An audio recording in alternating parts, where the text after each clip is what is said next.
Welcome to the Private Practice Journeys podcast, where mental health professionals learn about the nuts and bolts of private practice by listening to the journeys of 4 therapists that have taken the plunge into private practice. And here's your host, Chris Quarto. Hi everyone, this is Chris Quarto. Welcome again to Private Practice Journeys. Well, this podcast series has been going on for a couple of months now, and I thought that this would be a good time to have a little bit of engagement between me and you and perhaps others who have listened to this podcast series. What I'd like you to do is to think back to any of the episodes that you've listened to and to think about maybe one thing that you've learned about private practice as a result of listening to the 4 therapists talking about private practice. And post that on the Private Practice Journeys Facebook community. I think it would be kind of cool to get a little bit of discussion going around these matters. And in fact, I have some interesting things planned for the future. I'm actually going to have the 4 therapists talk to one another on an upcoming podcast episode. I thought, at this point, I just interview them once a month individually, but wouldn't it be cool to get all 4 of them to talk to one another and maybe find out what they've learned from one another about listening to these podcast episodes? And also, I've asked 2 Facebook members to listen to these episodes. And I'm going to have a podcast episode with them as well, and just to kind of look at, what they've learned about private practice and how they've applied that to their own journeys into private practice. So we have some really neat things in store. Anyway, today's podcast episode is with Cindy Norton, and without further ado, here is Cindy.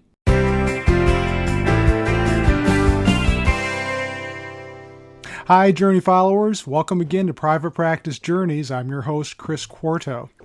Well, today I am joined again by Cindy Norton, who's one of our 4 therapists who are joining us throughout the course of 2017 to talk about her plunge into private practice. And Cindy, welcome back.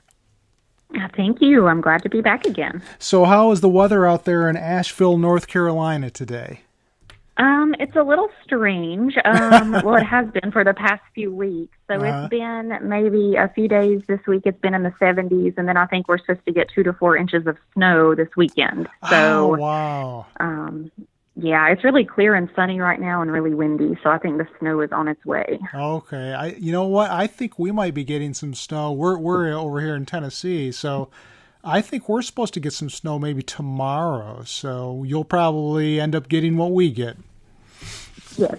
So, okay, well, today what I want to do, Cindy, is ask you some questions that I think one of the first questions I want to ask about, and I think this is something that a lot of people are curious about who think about private practice, is how you manage your time.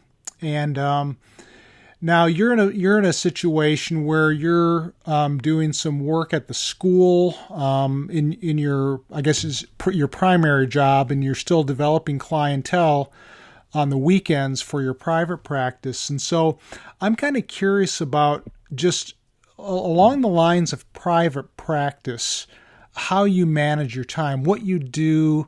Just kind of take us throughout the course of a typical week. And tell us about what you do just in terms of the private practice aspect of your role, Cindy. Okay. Yeah, I don't have a lot of time for that aspect of it because right now I'm full-time at my agency job Monday through Friday, 8 to 5. So a lot of times I spend my evenings during the week. I participate in the Facebook groups. I manage my social media accounts. I'll try and share some resources on there. I'm responding to requests for networking. And I have 2 evenings per week available for clients to schedule consultations through my website through the Simple Practice portal. Okay. So I have that availability. And as far as my practice days, I basically have Saturdays set aside. And I'm really kind of considering my hours from 10 to 4. Right. And that would encompass to where I could schedule up to 3 clients during that time. So those are kind of my that's my time to be in the office, because with the couples sessions, they're going to be set aside for 90 minutes, and if individual schedule, it'll be 60 minutes. So I think being open from 10 to 4 will give me plenty of time to schedule 3 clients within there. And I think that's about all I could handle while I'm still full-time at the agency, which will only be until the first part of June. So I just have a few more months left of that. And I was able to schedule or have a consultation with my first couple, and they're going to be scheduling probably in a few weeks. Wonderful. The husband travels a lot for work and is frequently out of the country, so they wanted to pick a time where, they could have several weekends in a row to come in. So we've already had the consultation and got all that set aside, and so we're just trying to figure out scheduling as far as when the best start date's going to be. That makes sense.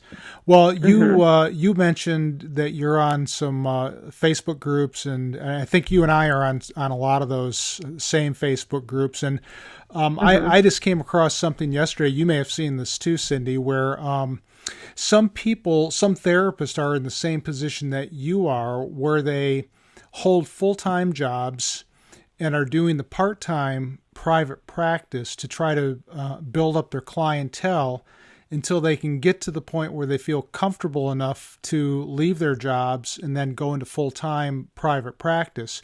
But what I noticed, what they said is that it's so stressful to do this, to be doing both of these activities.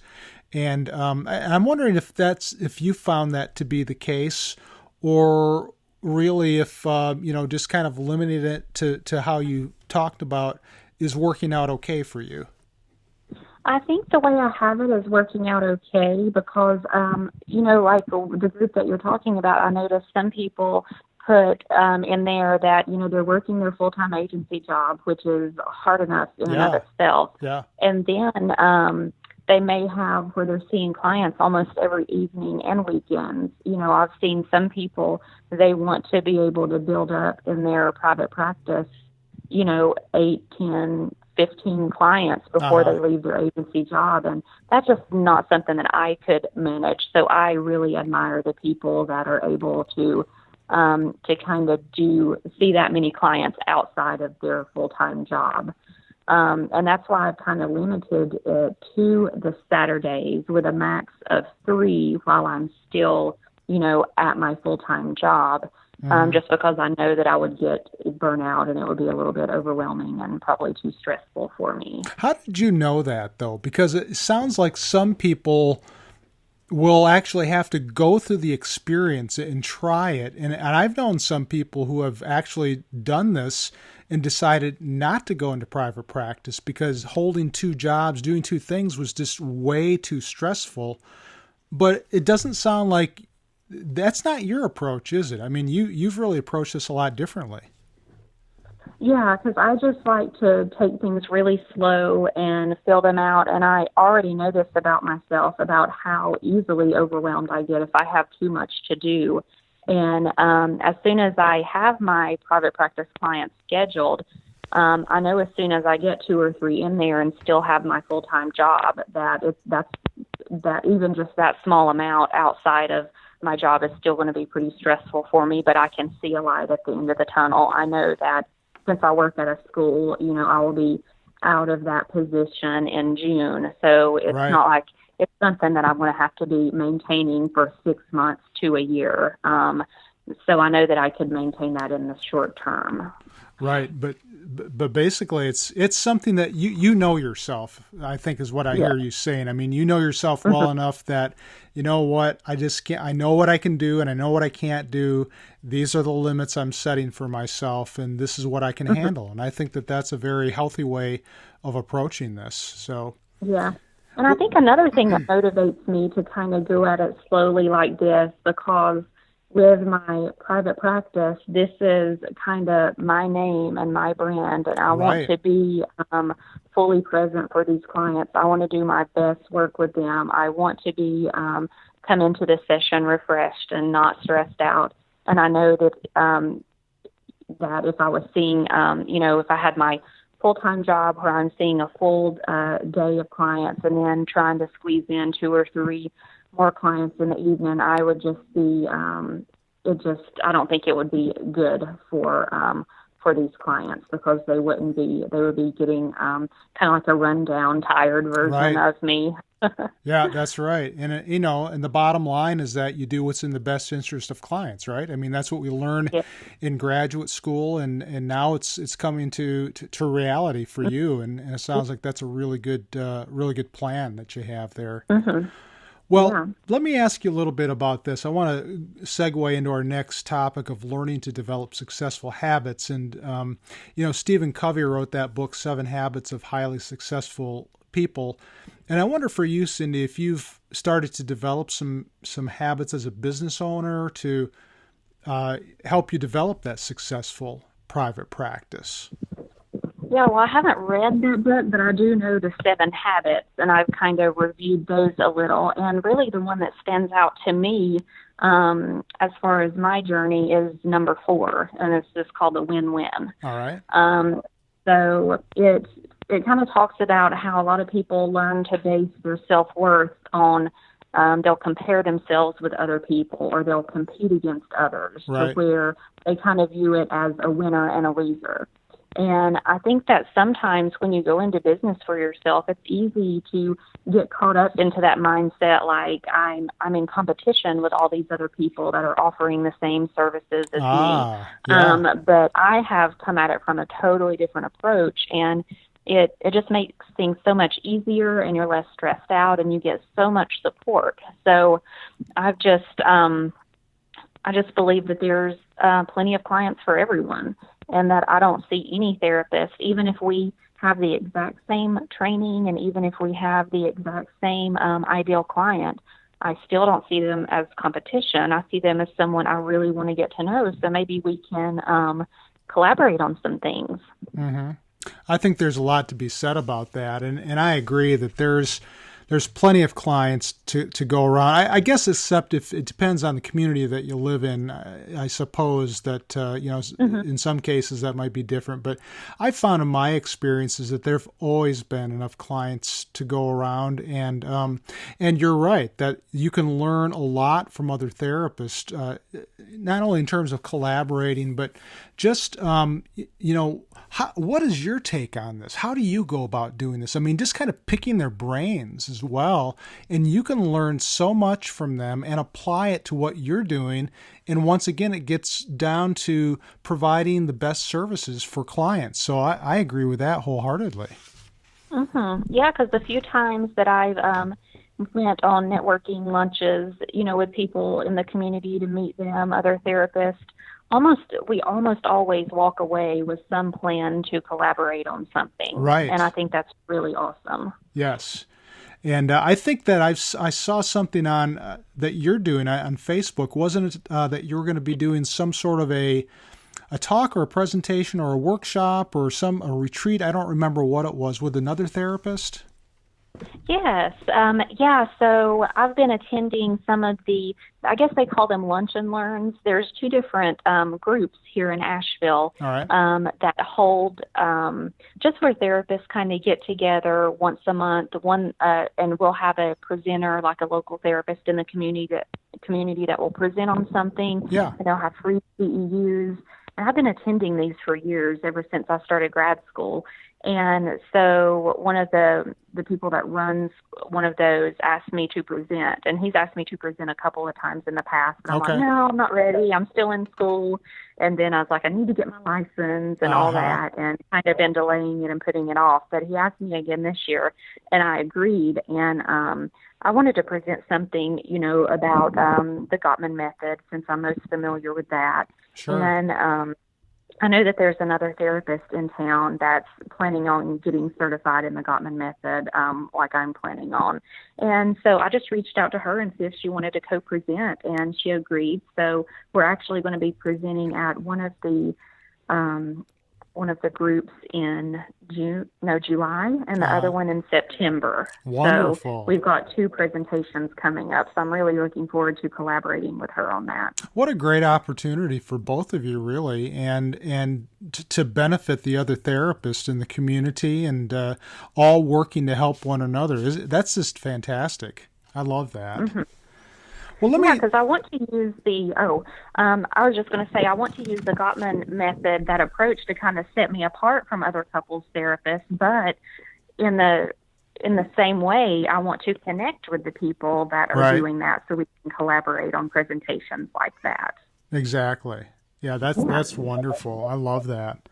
Well, let me transition to this topic of self-care, Cindy. And, I think that anybody who has either started a practice or like Debbie Simmons, who's our 4th therapist, who's actually expanding from solo to group practice, it can be a real stressful experience.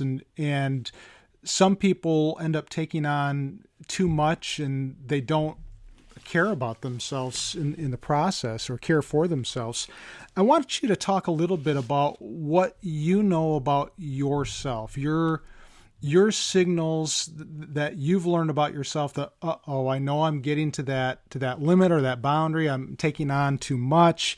And what do you do when you're getting to that point? Okay.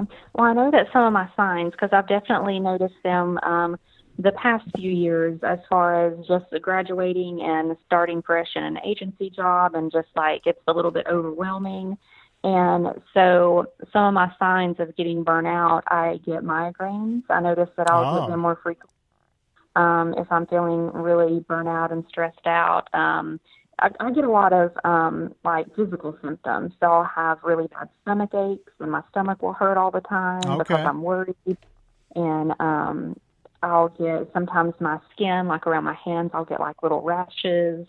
And I just noticed that I'm really, really tired. Like when I come home from work, I don't want to do anything but just sit and maybe just stare at the TV and then go to bed. So those are definitely like the main things that I notice when I'm getting kind of overwhelmed. I think I'm trying to think back to a conversation that I had with Amanda, who's one of the other 4 therapists, and I think she had mentioned the same thing about getting migraines. And it's interesting because I get really bad headaches too. Isn't that interesting that all 3 of us get those headaches? And that's the sign. It's like at that point, there's not much I can do but just kind of do what you're saying, is just kind of sit down and just not do anything at that point. Yeah. But say a little bit about why you think self-care is important for not only for people who in private practice, but just for therapists in general. I think that, there's so much, it's really even hard to explain, but a lot of the people that I'm listening, or that's listening, are probably therapists, so they probably understand what I'm trying to say. I don't think you really get it unless you're a therapist, but sometimes people will be like, well, what's so hard about sitting in a room all day, just kind of talking to people? Right. And there's so much more to it than that. Like with each one of my clients, I'm so present with them. Yes. I'm in tune with them. I'm maintaining eye contact. I'm trying to figure out, like, in the moment, what's going to be the best intervention. So It's very, very draining work. And so it can really take a toll, even if you are, just working your 40-hour week agency job. It can still get really, really stressful. And I think it's important because of the clients that we serve, because we want to be modeling the things that we're teaching them. Sometimes I feel like a hypocrite when I am getting stressed out or burnout, when I'm talking to my clients about self-care, and we're coming up with all these great plans and things that they can do to help take care of themselves. And then sometimes I think about it and I'm like, I'm not doing that. It's kind of like a little reminder to me. That's you should be doing more of that. Yeah, that's true. And, when I was first in, not in private practice, but when I first got out of graduate school, I worked in a community mental health center for a couple of years. And it was just draining, just emotionally and mentally draining. And I got to the point, one day I was driving to work and I drove up to a stop sign. I was about a mile away from work and I felt tears starting to well up in my eyes. And I thought, man, this is weird. And I got closer to work. And I felt like I was going to cry. And so I got to work, went into my office, and I just started bawling. And my supervisor came in. She says, "Are you okay?" I says, "No, I'm not." So she came in, she closed the door, and she was, like you were saying, she was present with me for that whole hour. But that was the first time I learned about burnout and what that was like and the importance of taking care of yourself, which was a message that she relayed to me in that conversation. And I've never forgotten that. And now when I get to the point, recognizing signs and signals of when I'm getting to that point, I know, oh, this is where I've got to kind of stop and do something for me, because otherwise it's not going to be good. And so I think we all learn that at some point in time. And I think for some people it can be worse. It can lead into addiction and all those types of things too. Yeah, because I have a similar story about that, because it's been several months ago, and I just kind of, during my supervision, I just kind of broke down and cried, and I'm like, I'm just so overwhelmed and stressed, and I didn't really realize that it was technically burnout until I had went to one of those lunch and learns a few months ago where they presented on that, because I was assuming burnout is, when you're constantly like thinking about your clients on the weekends, or you just can't turn work off. And I can do that. Right. I just thought it was just be like where everything is carrying over into your evenings and into your weekends, right. And it's really not that. For me, it was more just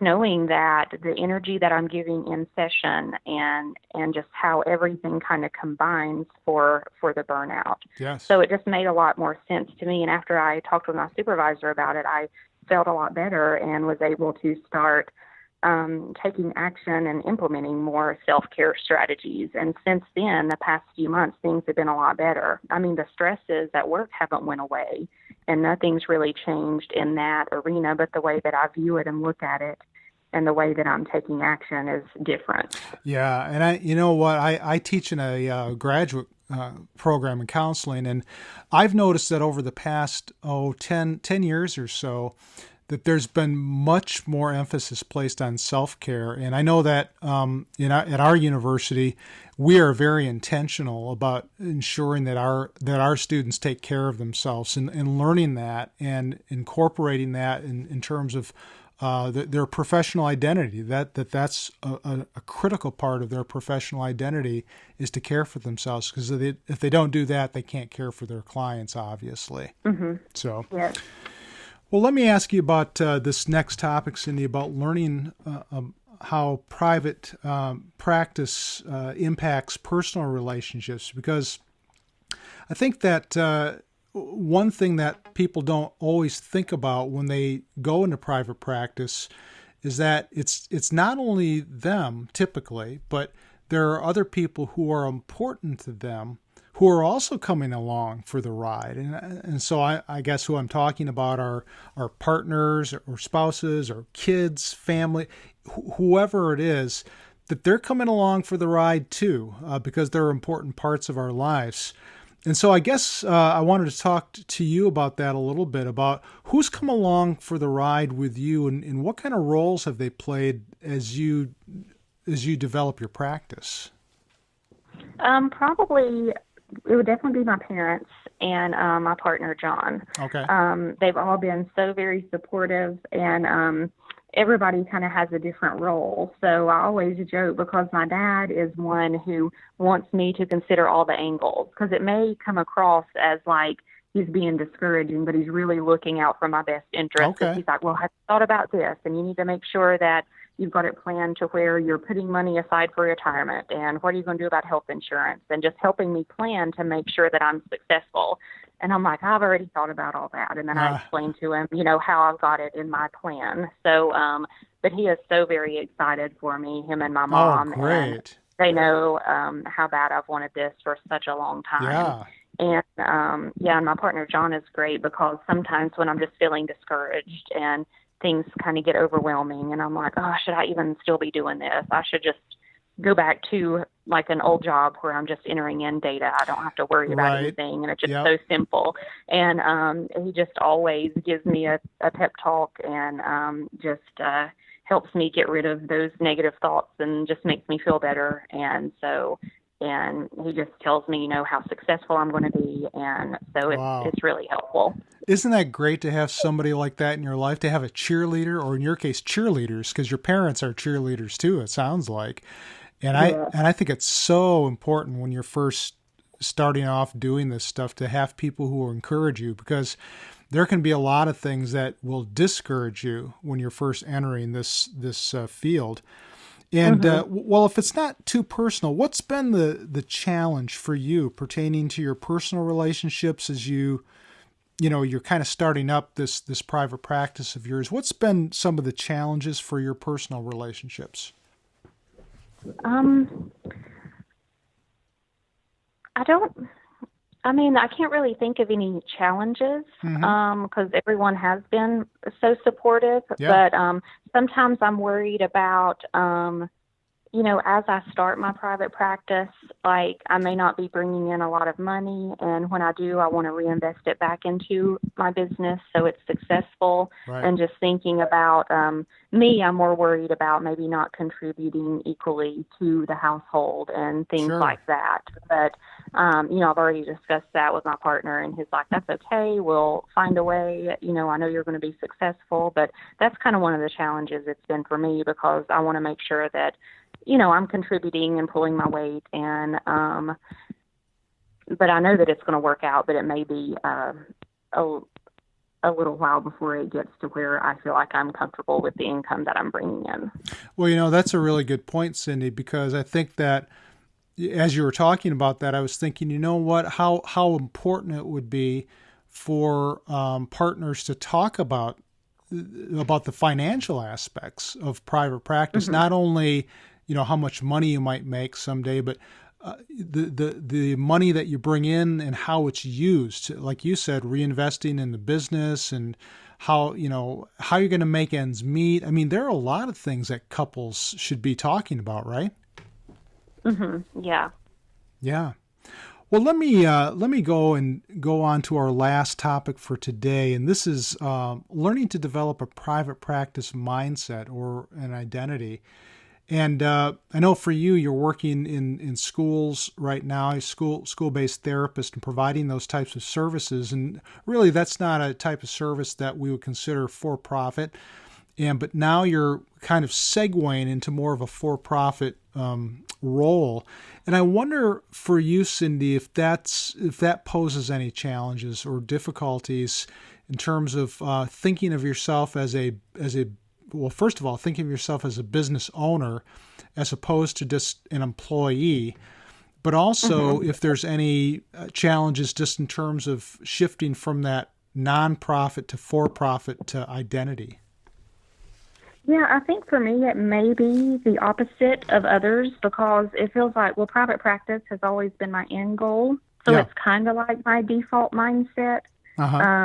So my mindset and identity, it tends to match more with private practice than with an agency job.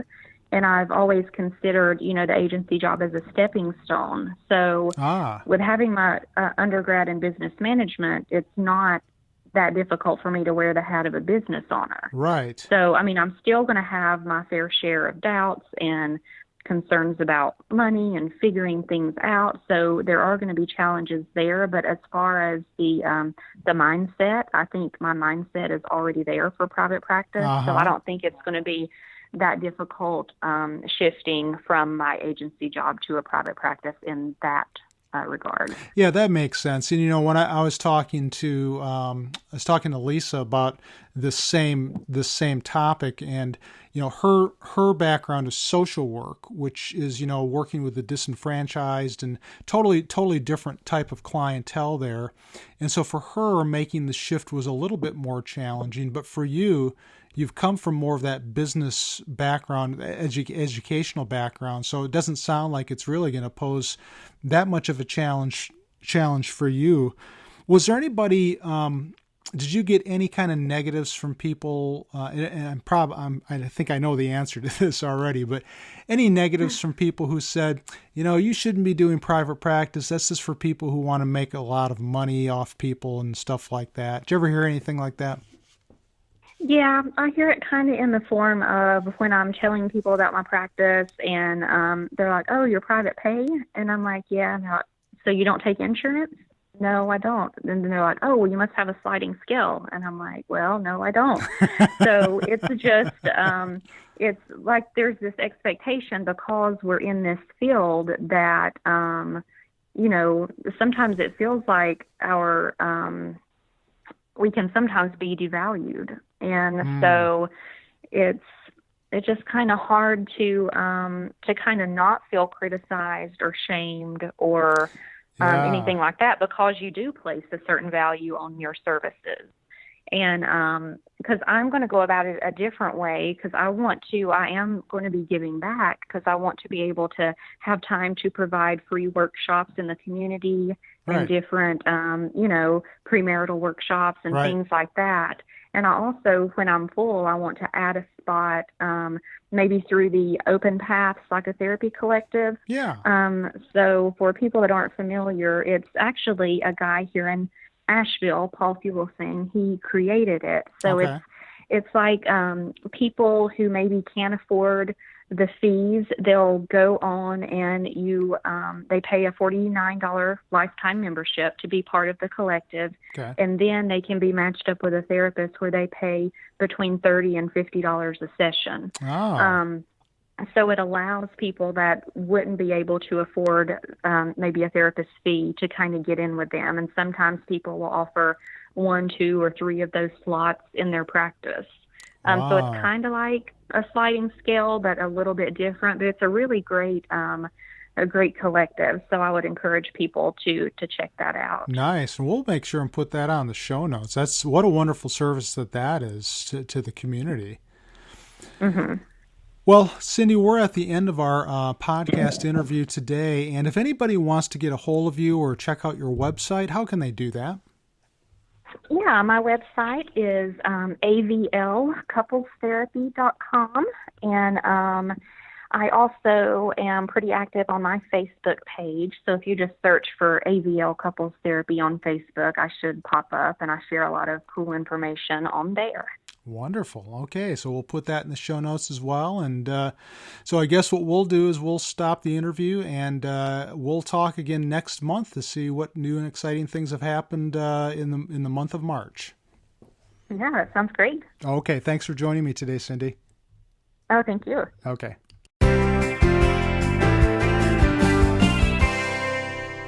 All right, another great episode with Cindy. And boy, it sure is nice to hear that she's supported by her parents and her partner in her private practice journey. And, it makes it so much easier. I think that you could be just as successful without that kind of encouragement and support. But boy, it sure makes it a lot easier to have somebody in your corner. Well, listen, if you learned something from today's episode, go to the Facebook community, the Private Practice Journeys Facebook community, and just indicate what that was. What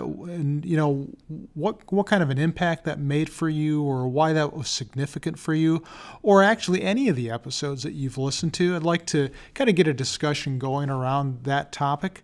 And so I'll put up I'll start a discussion around that item, and we'll see what kind of interaction we can get from you guys around this issue. If you want to read the show notes for today's episode, please go to my website, chrisquarto.com, CHRISQUARTO, and I'll have Cindy's contact information, the Open Path Collective information that she was talking about in today's episode. I'll have that there too. So until next time, have a great rest of the week.